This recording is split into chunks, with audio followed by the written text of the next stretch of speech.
إلى المسجد الأقصى الذي باركنا حوله لنريه من آياتنا إنه هو السميع البصير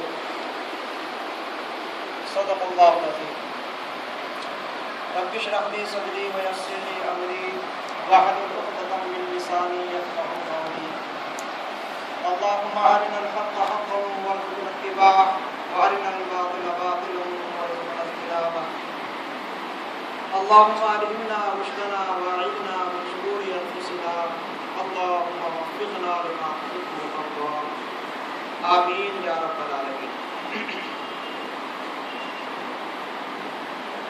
تمام قسم کی حمد و ثنا کی ریائی اور بڑائی اللہ کے لیے نائب دیوا ہے جس نے ساری کائنات کو پیدا فرمایا. درود و سلام کے پیش کہا نظرانے محمد رسول اللہ صلی اللہ علیہ وسلم پر جو ساری کائنات کے لیے جو ہدایت بنا کر کے بھیجے گئے.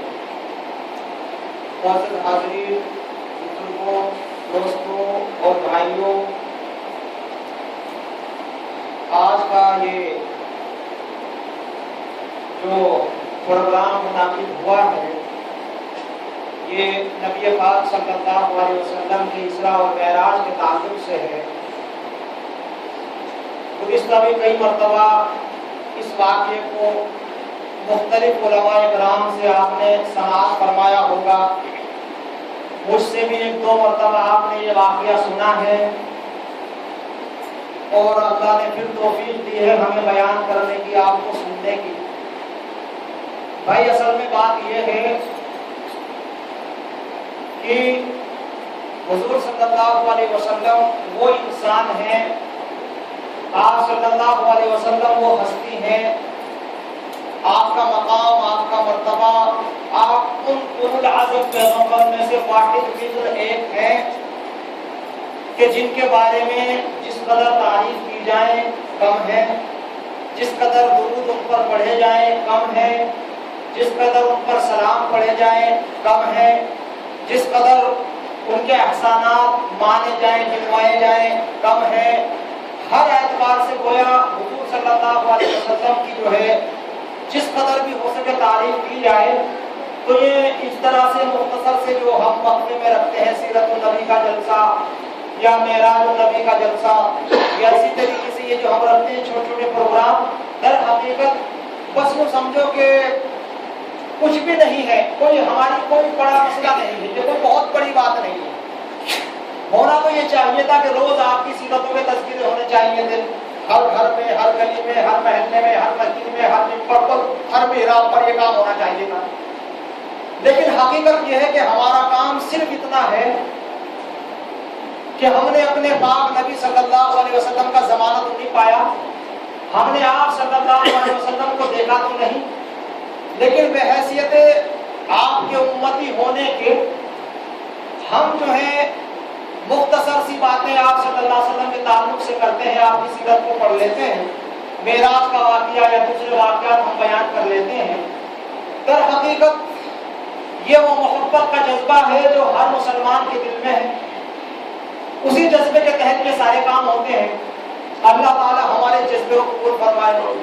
اگرچہ ہم حقیقتاً اس لائق تو نہیں ہے مگر اللہ تعالیٰ اخلاص کو دیکھتا ہے، خلوص کو دیکھتا ہے، محبت کو دیکھتا ہے. چنانچہ ہم دعا کرتے ہیں اللہ سے کہ اللہ تعالیٰ جس جو پروگرام میں ہم شریک ہوئے ہیں اللہ تعالیٰ ہم سب کو قبول فرما، اور جو کچھ ہم پڑھیں سنیں اللہ اس پر ہم سب کو عمل کرنے کی توفیق عطا فرما، اور جو ہم سے بے ادبی ہو گستاخی ہو اللہ اس کو معاف فرما، اور میدان محشر میں نبی پاک صلی اللہ علیہ وسلم کا ہمیں ساتھ نصیب فرما. آپ صلی اللہ علیہ وسلم کی سفارش کا مستحق بنا، آپ صلی اللہ علیہ وسلم کے دست اقدس سے، دست مبارک سے جامع کوثر اللہ نصیب فرما. یہ ہے بھائی در حقیقت ان سارے مسئلوں کا حل. ورنہ بھلا کیا ضرورت ہے حضرت خان کا اتنا ٹائم یہاں کی ویسٹ کرنے کی، بولنے والا، کہنے والا، سننے والے، کیا ضرورت ہے؟ آپ کو اللہ ایک جذبہ ہے آپ کے دل میں اپنے نبی کے بارے میں کہنے سننے کا، بس وہ جذبہ آپ کو کھینچ کے لایا ہے. تو ہم آپ کے جذبے کی قدر کرتے ہیں. ہم باقاعدہ انشاءاللہ جو کچھ بھی اللہ جو بھی ہمیں توفیق دے گا انشاءاللہ ہم بیان کریں گے. اس تمہیدی گفتگو کے بعد اب میں آپ کی خدمت میں دو باتیں رکھوں گا. پہلی بات یہ ہے کہ نبیوں پر اللہ تعالیٰ کی بے شمار نعمتیں ہوئی ہیں. اتنی نعمتیں اللہ نے دی ہیں نبیوں کو، انبیاء کو، کہ ہم ان نعمتوں کو گن نہیں سکتے. اتنا خیر، اتنی نعمتیں، اتنی نعمتیں تو خیر ہمیں بھی ملی ہیں، مگر ہم ناشکرے لوگ ہیں نا بھائی. ہم ذرا ناشکرے لوگ ہیں، ہم شکر ادا نہیں کرتے. الا قلیل من عبادی الشکور، ہیں تھوڑے بہت شکر کرنے والے بھی، لیکن بہرحال اکثریت ایسی ہی ہے. اب ہم مسلمان تو بہت تھوڑے ہیں نا بھائی، 5% بھی ہم مسلمان یہاں نہیں ہیں جہاں ہم رہتے ہیں. باقی جو ہے 95% پورے غیر ہیں. انہیں کیا پتا اللہ کی نعمت کیا ہے، اللہ کا شکر کیا ہے، اللہ کا فضل کیا ہے، اس کی رحمت کیا ہے، انہیں کیا پتا. بس یہ 5% جو مسلمان بیچارے یہ کر لیتے ہوں گے. کوئی نماز پڑھ کے کر لیتا ہوگا، کوئی درود پڑھ کے کر لیتا ہوگا، کوئی فاتحہ لگا کے کر لیتا ہوگا. کوئی مختلف، ہر ایک کا اپنا طریقہ ہے، سمجھے. ہر کوئی اپنے اپنے حساب سے کر لیتا ہے، اللہ کا شکر جیسے بھی ہوتا ہے. بہرحال کرتے ہیں لوگ، مسلمان کے اندر جذبہ ہے کہ وہ اللہ کا شکر ادا کرے. لیکن انبیاء پر جو نعمتیں اللہ نے برسائی ہیں اس کا ہم شمار نہیں کر سکتے. اللہ ہمیں توفیق دے گا تو ہم رمضان میں ایک ٹاپک رکھیں گے اور اس کا نام ہوگا انبیاء پر کیا کیا نعمتیں ہوئی. اس کا انشاءاللہ موضوع یہ ہوگا. لیکن سب سے زیادہ نعمتیں حضور صلی اللہ علیہ وسلم پر ہوئی ہیں. اللہ کی بہت نعمتیں اللہ کی آئی ہیں حضور صلی اللہ علیہ وسلم پر. یعنی آپ دیکھیے موسیٰ علیہ السلام دعا کر رہے ہیں، رب اشرح لی صدری، ہے اللہ میرا صدر کھول دے، میرا سینہ کھول دے مولا. میرے صدر جو ہے تنگ ہو گیا، میرا جو صدر ہے یہ ڈرتا ہے یا گھبراتا ہے یا اس کے اندر کھپکپاہٹ ہے. اللہ میرے صدر کی کمزوری کو دور کر دے. اللہ میرا شرح صدر کر دے.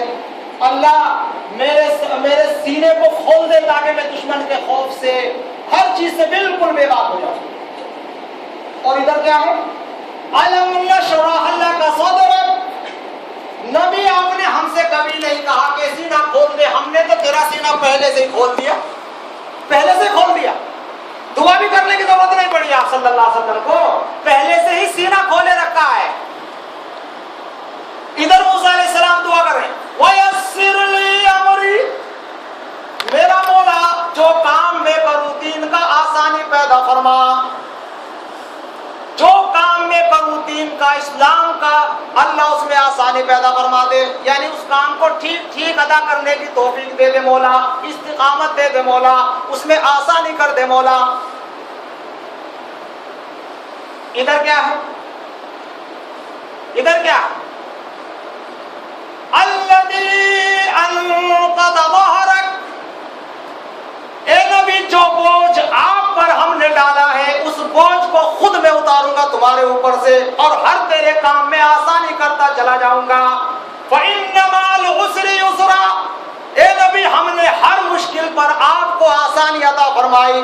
جو دور آپ اب دیکھیں گے، جو مشرک آج آپ کو پتھر مارے گا، کل محمد الرسول اللہ آپ کے قدموں پر اپنا خون دینے کو وہ اپنا فخر سمجھے گا. خالد ابن ولید آئے تھے محمد کو مٹانے صلی اللہ علیہ وسلم، اور پھر بعد میں خالد گئے ہیں حضور صلی اللہ علیہ وسلم کے پاس، اور جب کوئی گستاخی کرتا تو خالد تلوار نکال کے کہتے اقتلوا ھذا المنافق، اے نبی پرمیشن دے دے اب اس کی گردن اڑا دوں. ایسا معاملہ. تو اللہ کی نعمتیں جو حضور صلی اللہ علیہ وسلم پر ہوئی ہیں بے شمار نعمتیں ہوئی بغیر مانگے. حالانکہ سب پیغمبروں نے مانگا، تلاش کیا، دے دے دے، یہ بھی دے، وہ بھی دے، یہ بھی دے، وہ بھی دے. یہاں بغیر کسی مانگنے کے، لیکن باوجود سب کے حضور صلی اللہ علیہ وسلم یہ نہیں تھے. پھر بھی آپ کا مقام الگ تھا. اللہ نے اعلان کیا وَرَفَعْنَا لَكَ ذِكْرَكَ مَا تَقَدَّمَ مِن ذَنبِكَ وَمَا تَأَخَّرَ. اے نبی آپ کے نام کو ہم بلند کر دیں گے، کوئی آپ کی تعریف کرے نہ کرے، ہمارے فرشتے اور اللہ تیری تعریف کرنے کو کافی ہے. بس ہم تعریف کرنے والے ہیں نا بھائی، کسی کو کوئی ضرورت نہیں کہ ہمارے نبی کی تعریف کرتا پھرے. ہاں کسی کو اپنی زندگی بنانی ہے، آخرت بنانی ہے، کر لو. اگر کوئی نہیں کرتا تو کوئی مسئلہ نہیں، ہم خود آپ کی تعریف کر دیں گے. ہمارے فرشتے بہت کرنے والے کام، یہ کس کام کے لیے ہم نے رکھے ہوئے بہت سارے لوگ. تو یہ ہے حضرت